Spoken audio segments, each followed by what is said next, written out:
ทักทายสบายดีFCทุกท่านผู้ติดตามนะครับส้มมื่อนี้คอยก็มาจอบหน้านะมาจอบเข้าหน้าแต่ว่าหลายคนเขาเก่แล้วนะเฮายังบ่ทันแก่เฮาก็จะมาจอบเข้าหน้าเฮากะ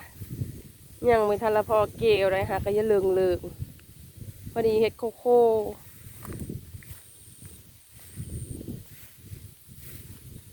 เขาเชื่อเขากลางเดี๋ยวเขาเชื่อเขาดอกเขาเก่ละเฮายังไม่ทันละแก่ตัวนึงใกล้เฉพาะเก่ตัวนี้กำลังช้องนะเป็นข้าวงานข้าวโคหกนั่นกำลังจองพอดีเดินหน้าตัวนี้เข้าบ่คือกันโอ้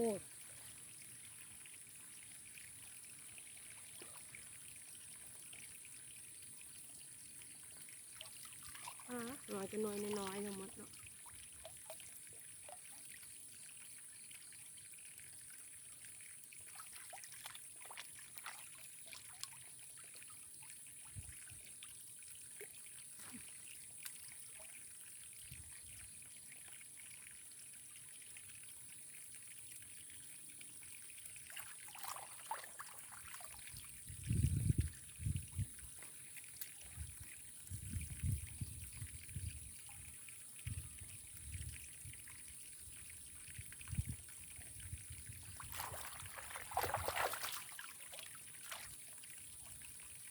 หน้าหอยเฮาก็ได้กับลายปันไดเลย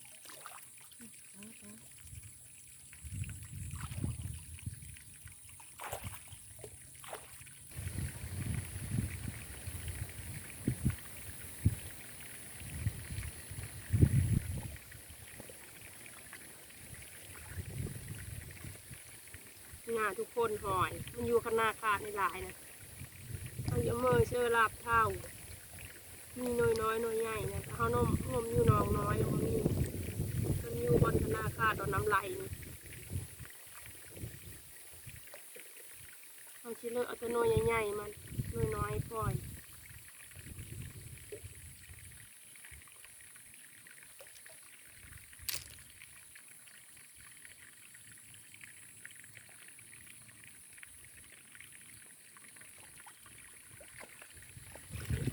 ว่าจะมุกขึ้นมันมานำได้มาหน้านี่ขึ้นท่าอยู่เดินอยู่หาย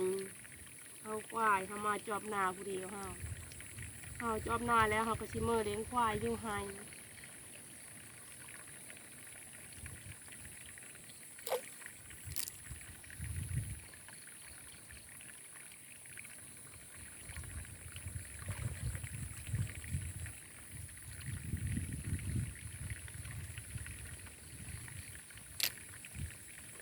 เขายังเขียวอยู่นะเดินหน้าได้เกี่ยวแต่มันก็ลมแห้งไม่ได้ตัวเฮ้อเนี่ยอาทิตย์หน้ามงอาทิตย์ปลายเนี่ยมั้งจะได้เกี่ยว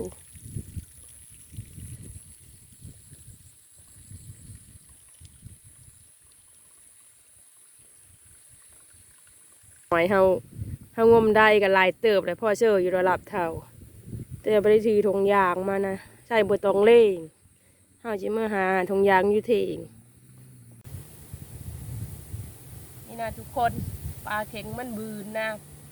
เมื่อคืนนี่ฝนตกมันบืนมันขึ้นมาตะนองน้อยนะ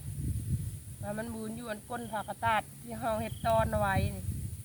ฝนตกบ่แห้งปลามันบืนไปเฮาจะเอาเมื่อเชื่อลาบเท่าเอามาตะนานแล้วเฮาก็สิเมื่อหายเลี้ยงคู่งูเลี้ยงควายอยู่หายนี่ก็คือทางมือของเฮาเนาะย่างตามป่านี่นี่มาหอดเดินเลี้ยงงูเลี้ยงควายนะพอควายเฮาผู้ไว้แล้วเฮายันมันไปบ่มีผู้เผาเฮามาแล้วเฮาจังปล่อยมันหน้าควายกันเพราะว่าชาวมุกว่าเพิ่นบ่มาเพิ่นสิไปเอาบุญเฮาเผาควายผู้เดียวได้มื้อนี้ไปเอาบุญชงเฮอกับพอกับจังโม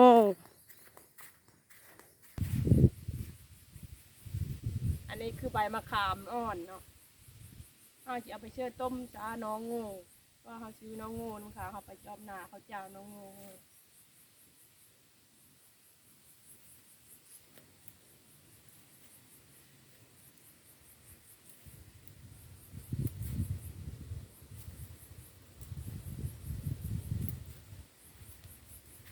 ใบมะ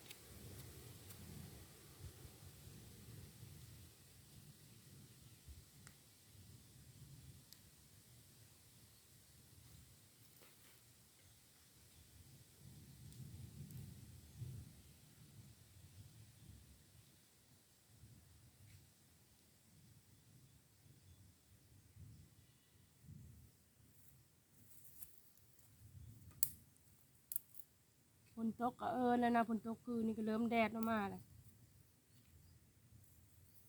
มันสิมาลาบเท่า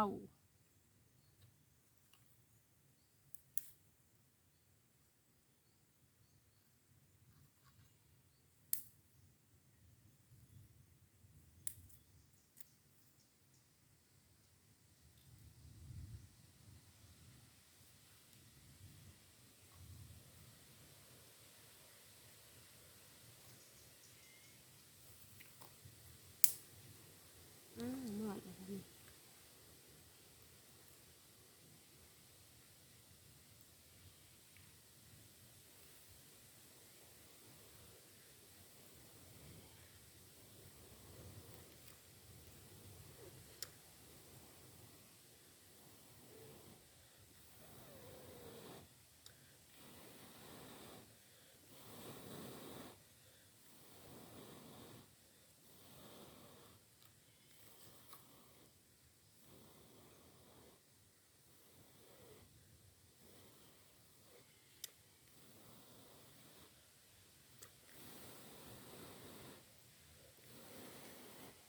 ดังไฟกับปฏิษน้ำมอดเลยจะไปหาอันขี้เงือมาจูดก่อนไฟแห้งคนนะไฟลุกโพดก็ดังนี้มันปฏิษดังเนี้ยมันล่ม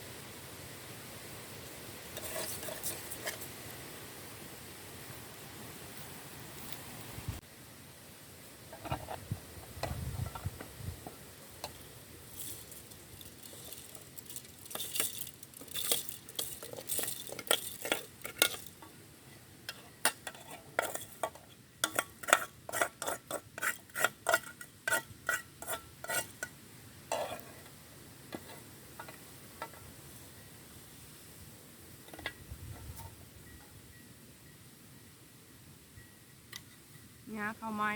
โพไม้โพดมันจะมาตำเสื้อรับเท้า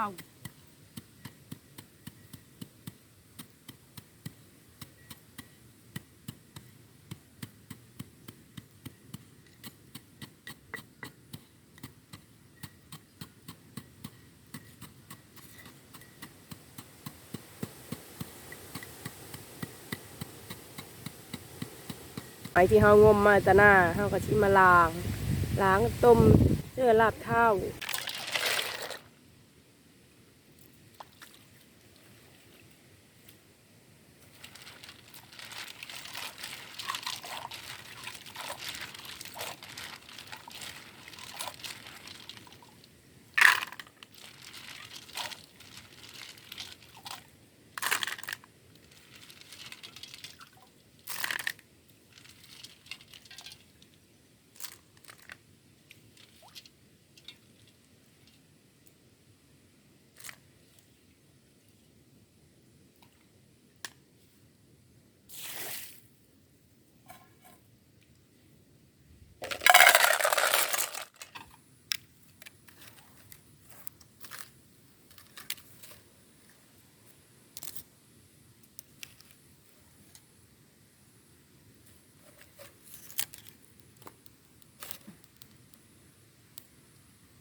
มีต้มหอย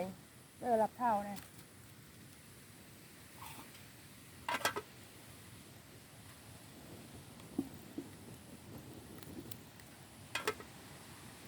คือเท่าเนาะ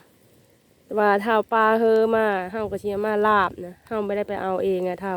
เขาเอามาลายเพิ่นก็เลยเฮอมาปันหนึ่งก่อน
เนี่ยคือน้ำหอนเขามาโลเท่านี่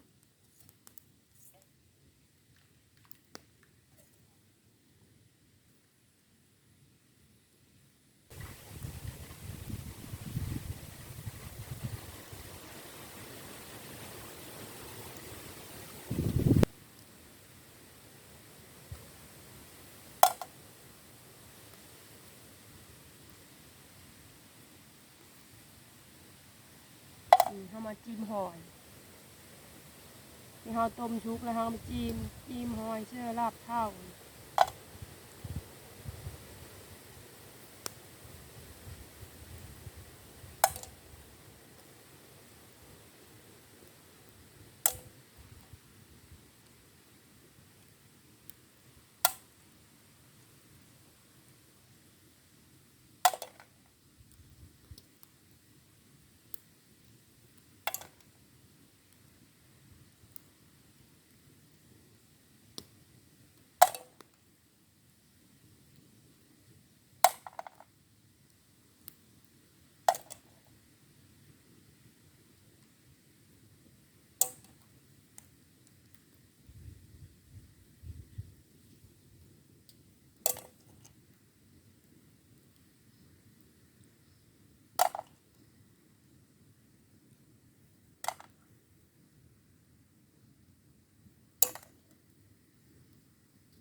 หอยเขาก็จิ้มแล้วเขาก็ชิมาปรุง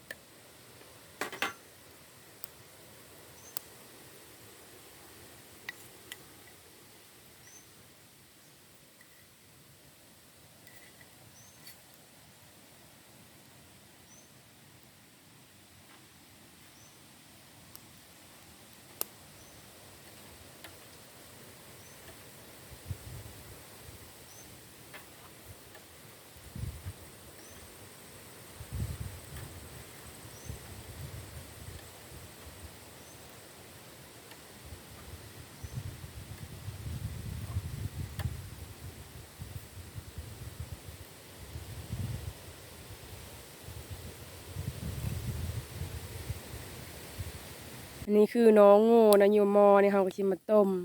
ที่ต้มซานะเพราะเขาซื้อเอา100,000เพราะโง่ควายเขายังบ่ทันได้ลูก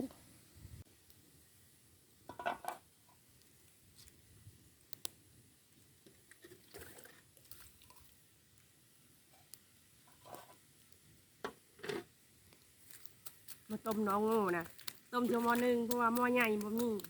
หม้อน้อยนี่มันเต็ม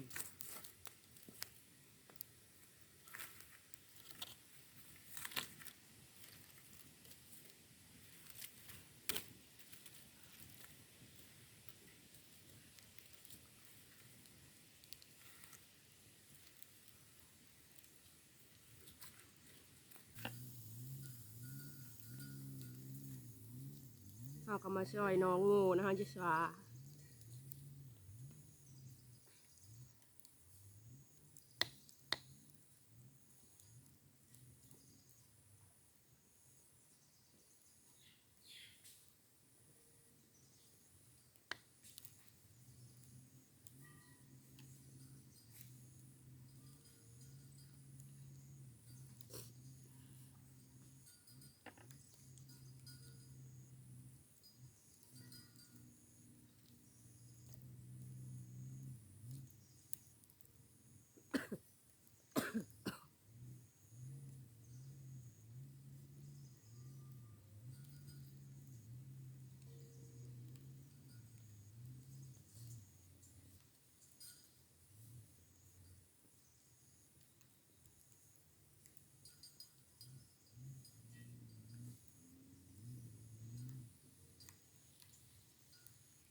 น่าจะน้องโง่กับข้าวซอยแล้วนะเขาก็จะมาปลูก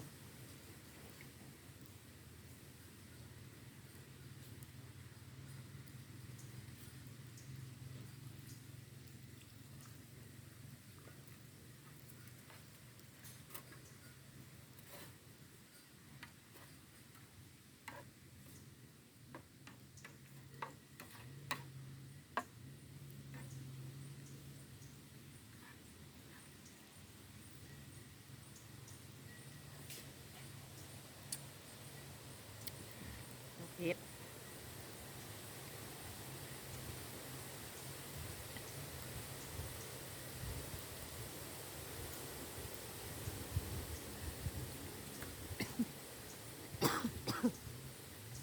โอ้ยเป็นอันกินเท่ากับลาบเท่านี่ก็สาน้องโง่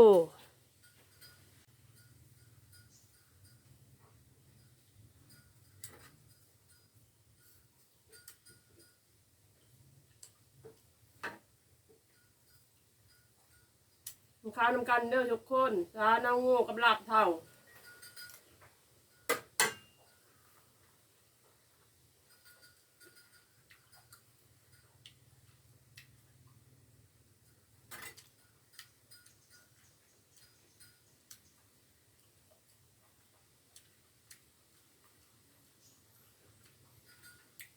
นี่ลาบเท่านะ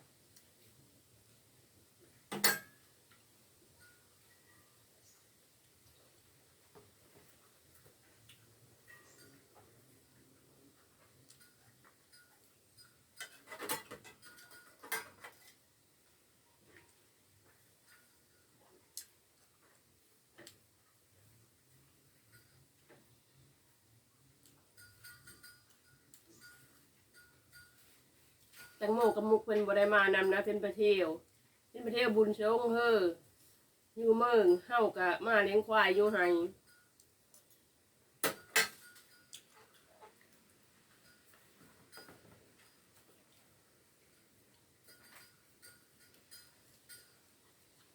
หลังจากที่เรากินข้าวกินน้ำแล้วก็ขอบมกขอบใจผู้ติดตามนะครับชมคลิปหน้าพอกันใหม่